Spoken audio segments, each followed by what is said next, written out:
I want to continue with you today in this second week of a series that we're calling The Stones Cried Out. In this opportunity, we're just looking post-Easter.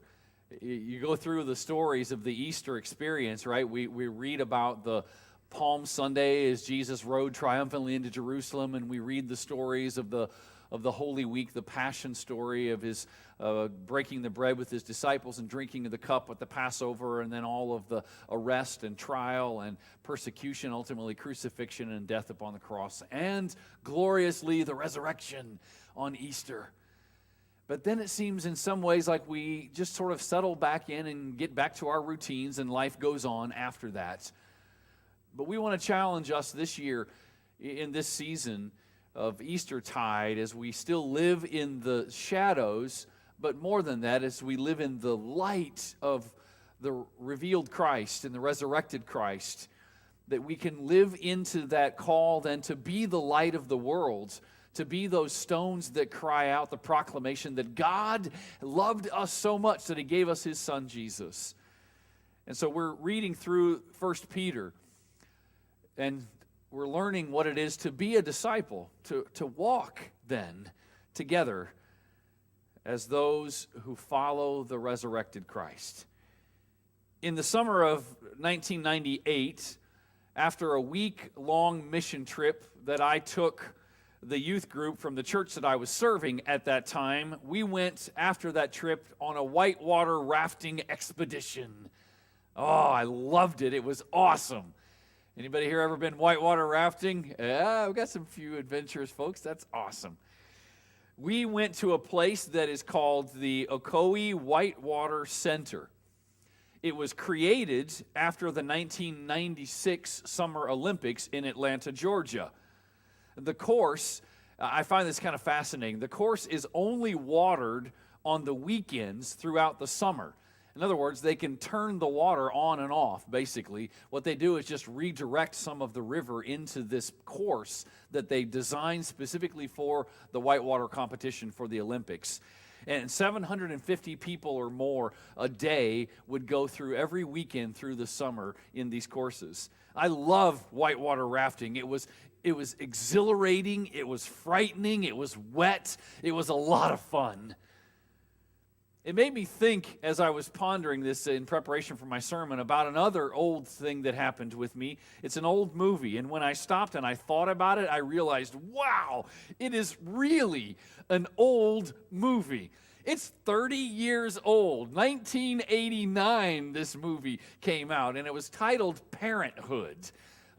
If you've ever seen the movie, it has Steve Martin, Diane West, Keanu Reeves, and a lot of other famous actors from that time. And there's a memorable scene in the movie where things are a little chaotic in the household, and Gil and Karen, the parents, played by Steve Martin and Mary Steenburgen, and they're really stressed, and they're sitting at the dining room table, or at least she is, and Gil is kind of pacing back and forth, and he's talking about how life is messy. It's all messy, and having kids is messy, and they're messy. And he doesn't like it because he likes life to be ordered and organized. And then Grandma walks in. And as Grandma enters into the room, she's taking a moment to listen to what they're talking about, and she tells this story. She says, when I was 19, Grandpa took me to the amusement park, and we went on the roller coaster. Up and down, up and down. Oh, what a ride, she says. It was just interesting to me that a ride could be so frightening, so scary, that it could make me sick and excited and thrilled all together. She went on and said, some don't like it. They went on the merry-go-rounds.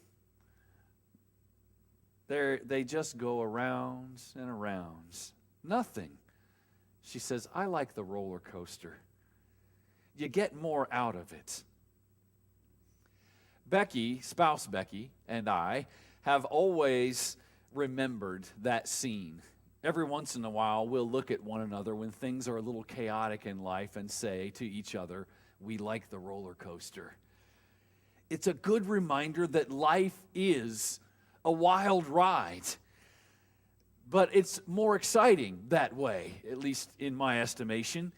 That's the way I like it. I think that's part of the reason why I like the roller coaster and whitewater rafting and skydiving. Now, I've not done that yet. Becky says I can't until both the boys are through college, because if I die, then I don't leave her as a single parent. But I like the exciting. You see, when Jesus is Lord in our lives, I think it less a merry-go-round and more a roller coaster. We get a whitewater rafting roller coaster kind of experience throughout life. There's no merry-go-around and around or gentle float down the stream. It is a hang-on to your hat, exhilarating, get-wet ride.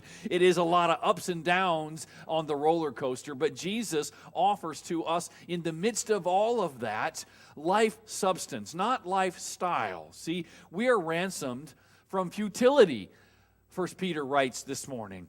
We're ransomed from futility to the fullness of life. But sometimes that means that life can be complex, that life can be even frightful, that life can be uncertain. 1 Peter 1 says that we should love one another deeply from the heart, because we are born anew, not of perishable but imperishable seed. That's what's told of us right there. It's a wonderful opportunity in verse 22 that we should be those then who live in the genuineness of mutual love, that we should love one another deeply. But that can be frightening. That can be a lot of ups and downs. That can be uncertainty for us. C.S. Lewis wrote this, saying, "To love at all is to be vulnerable. Love anything," he writes, "and your heart will be wrung and possibly broken. If you want to make sure of keeping it intact, your heart, then you must give it to no one," he says. "You must give it to no one, not even an animal. Wrap it carefully around with hobbies and little luxuries. Avoid any entanglements. Lock it up in a safe, in a casket, or a coffin of selfishness. But in that casket, that safe, dark, motionless, airless place, it will change. Yes, your heart will not be broken, but it will become unbreakable, impenetrable, irredeemable. To love," he writes, "is to be vulnerable. To be vulnerable is to take a risk. To take risk is to face uncertainty. To face the uncertainties of life is to sometimes do so afraid. But we're called to face those uncertain moments in life, to be willing to step out and to trust and to love in radical ways. That's what I think Jesus is intending for us. That's what Peter writes of when he says that our lives are ransomed from futility. Sometimes we like to think that what he means by that is that God has then ransomed us into certainty of life, that everything will be predictable and easy and calm and it'll be simple for us. But that is not the case. That often when we allow our lives to be ransomed, when God rescues us from the pit of our own despair, that also promises, in fact, that we will enter into new different situations that seem uncertain to us. But the thing that we can hold on to is that God holds that future, that nothing is really uncertain. And that's what we're reading about in this text today, is that what was once perishable is now imperishable. What was once uncertain for us is already secured. Maybe not in the way we would plan it, but what God has intended, because we were destined for that even from the beginning. So let me ask you a question. How much do you have invested in your lifestyle? This investment counts not only the money, the time, the energy, the enthusiasm that you spend, but also the satisfaction that you gain in your lifestyle. Think about it for a second. Now, you may be thinking to yourself, I'm not rich and famous. I don't really have a lifestyle. Nothing that Robin Leach would want to care to talk about, at least. Do you know that reference? All right, good. But you have a lifestyle. We all do. Think about it. Do you have a home that you take pride and comfort in? How much of your income goes into your home, paying the mortgage, purchasing new carpet, repainting the house, or replacing old plumbing? Do you keep a relatively green, growing lawn and perhaps flower beds or two that you're going to have to get into today before the rain comes and get it mowed and ready? How many Saturday afternoons have you invested in mowing, weeding, planting, grooming, sweating over those things? Do you enjoy golf, tennis, skiing, baseball, bowling, basketball, something? How much of your energy have you spent in perfecting the skill of that sport, finding the right equipment, just the right driver, locating just the right place to play, and commuting back and forth? Do you count your career as success, as the definition of your personal success? How many evenings, weekends, holidays have you given to advancing that career? How many times have I opted for a late night at the office instead of a night out on the town with my spouse? How many birthdays, anniversaries, vacations have I missed in order to get work done? We have lifestyles. And that lifestyle for you and for me includes what we have and what we do and what defines us. And we can choose to invest in some sort of lifestyle, or we can choose to invest in the one who gives us life substance. The degree of our investment to the ratio of our real life substance will leave us empty if we give too much to the lifestyle and not enough to the substance of that living. You see, the challenge that we are faced with is whether we are wisely investing in life substance or foolishly settling for lifestyle and investing ourselves in that. So let me give you an example.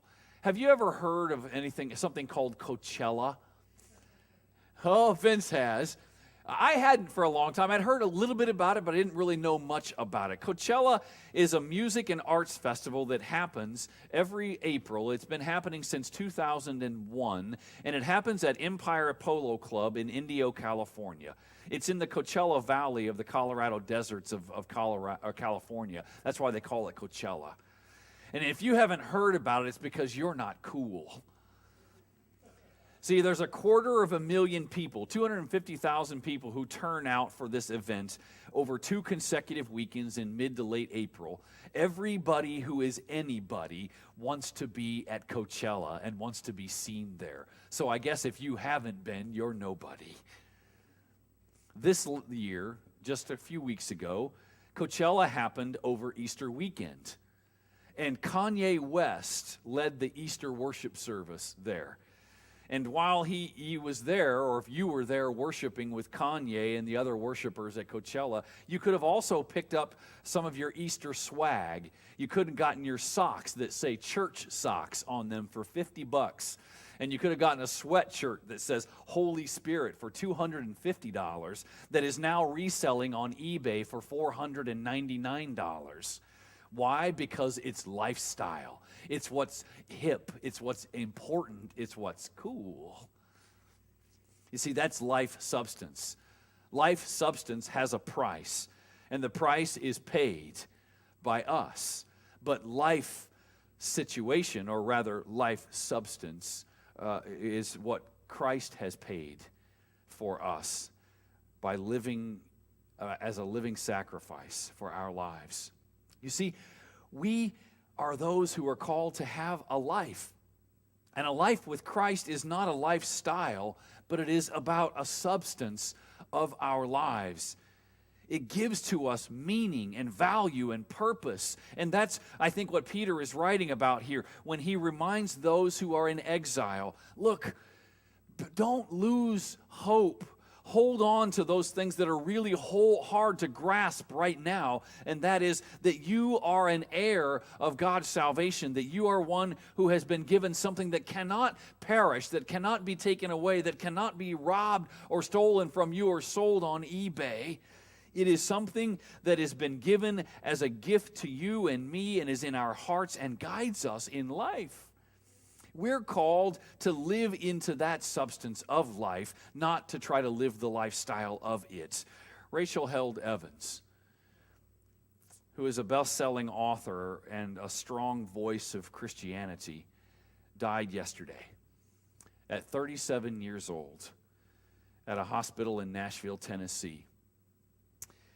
This struck really close to our home, in part because she was, I was just telling Pastor Becky, was in spouse Becky's estimation, was a spiritual giant for my wife. Becky's read several of her books. In fact, Becky was one of an incubator group that got one of Rachel's books called Inspired before it was released publicly so that she could read it ahead of time and give critique about the book before it was then edited finally and released. And in this book, Rachel Held Evans' book, one called Searching for Sunday, Loving, Leaving, and Finding the Church, she wrote this. I want you to hear this carefully. She said, quote, "The modern day church doesn't like to wonder or wait. See, instead we like the merry-go-rounds. In my words, not hers. We like the float trip down an easy, lazy river." She said, "The modern day church likes results. It's convinced that the gospel is a product, a lifestyle, that we get to sell to an increasingly shrinking market. We like our people to function as walking advertisements that say, happy, put together, finished, proof that this Jesus stuff really works. At its best, such a culture generates pews of Stepford wife-style robots with painted smiles and programmed moves. At its worst, it creates environments where abuse and corruption are covered up to protect the reputation and the image of the church. The world," she writes, "is watching. Christians like to say, so let's be on our best behavior and quickly hide the mess. Let's throw up let's throw up some before and after shots and roll that flashy footage of a miracle product that bleaches out every sin and every stain of dirt, that hides every single disease. But if the world is watching, we might as well tell the truth.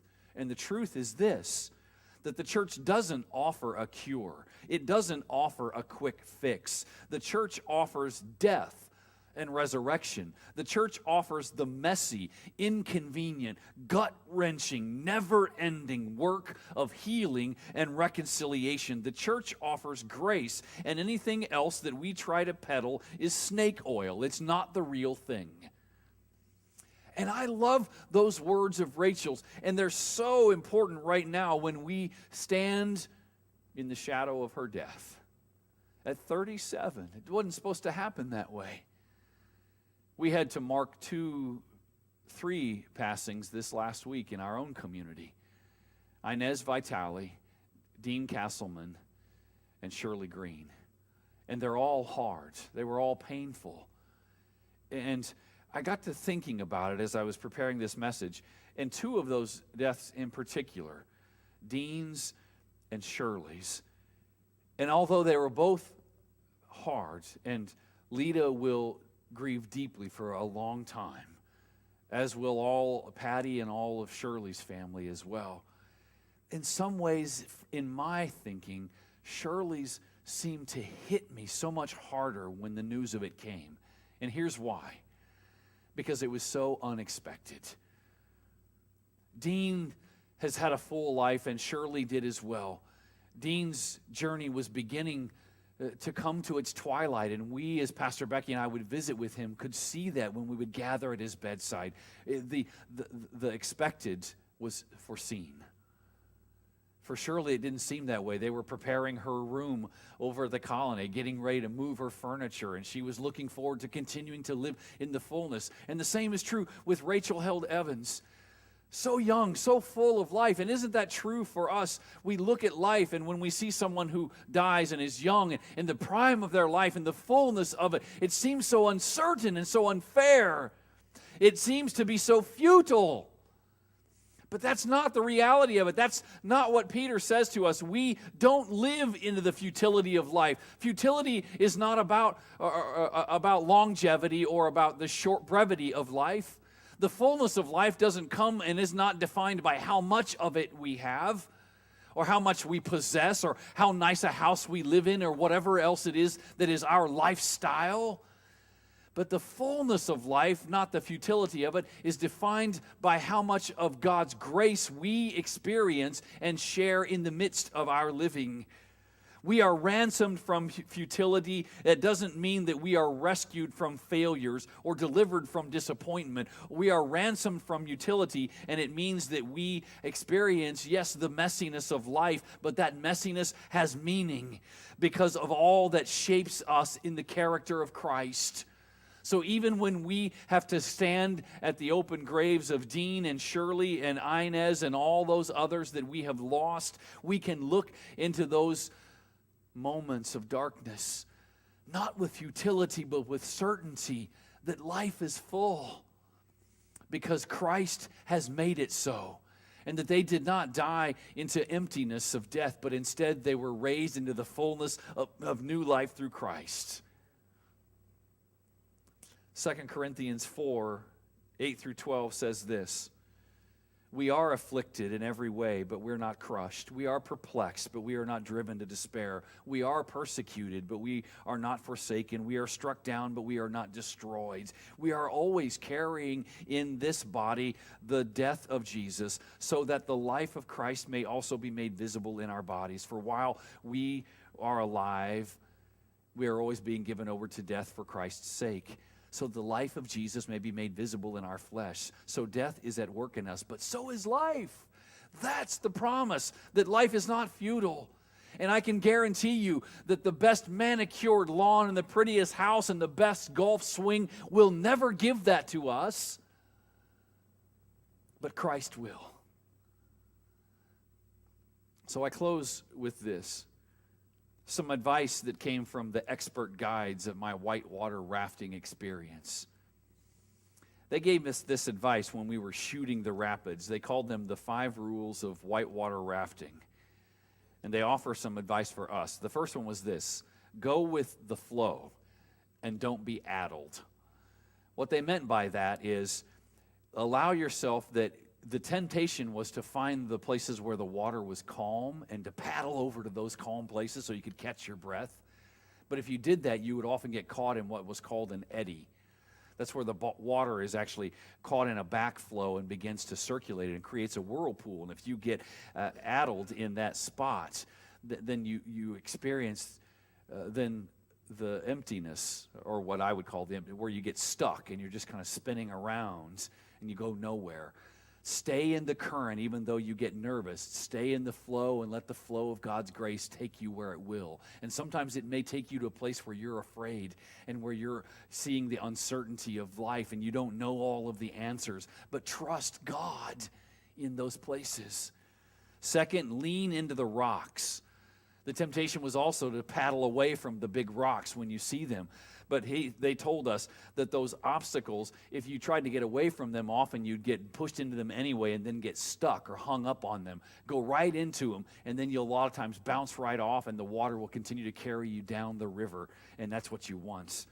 So when you see the rocks of life, don't avoid them, lean into them. Lean into the challenges that God puts in our path, and know that together you'll get through it. Third, when life gets turbulent and you fall in the river, which I did when I was rafting, 2 things you always remember: go feet first and toes up. And what that meant was you didn't want to be backwards because you might not see a rock and the water would knock you into it and you could get unconscious. But make sure you keep your feet in front of you so you're always looking ahead down the river, and don't ever try to put your feet down and stand up, because your feet might get stuck in a rock that's under the water, and then the current will push you under and you may drown or at least break a toe. So keep your toes up and keep your feet forwards. So when life is rushing at you hard and you feel overwhelmed and you've fallen in and you feel like you're drowning, keep your feet up, lean straight ahead, and keep on going. Let the current take you where God will. Fourth, if you feel like you're drowning, let go of everything. When you feel like life is overwhelming you, Don't try to hold on to anything and save yourself, but let go and trust God. Like Simon Peter, when he got out of the boat and walked on the water. Trust God. Keep your eyes on the Lord's. The problem with that was they said sometimes when you're struggling in the water, trying to grab something to secure yourself, you might actually grab a hold of something that pulls you further under. So you just let go, you let the water, and you'll naturally float to the surface because you're wearing a life jacket. That life jacket for us is Christ. And then lastly, you're here for the thrill, so you might as well enjoy it. Life is designed for us not to be predictable and safe and secure, but we are called to live into the fullness of it, in the excitement of it, and yes, even into the uncertainty of it, knowing that Jesus is in control. That's what it means to no longer live in the futility of our lives, to trust God and to love radically, dependently, and completely, just as God has loved us. And no matter what happens, know that all things, by God's grace, will work together. So happy rafting in life. We have been plucked from the pointlessness of what was and given instead great purpose in Christ Jesus. Let us pray.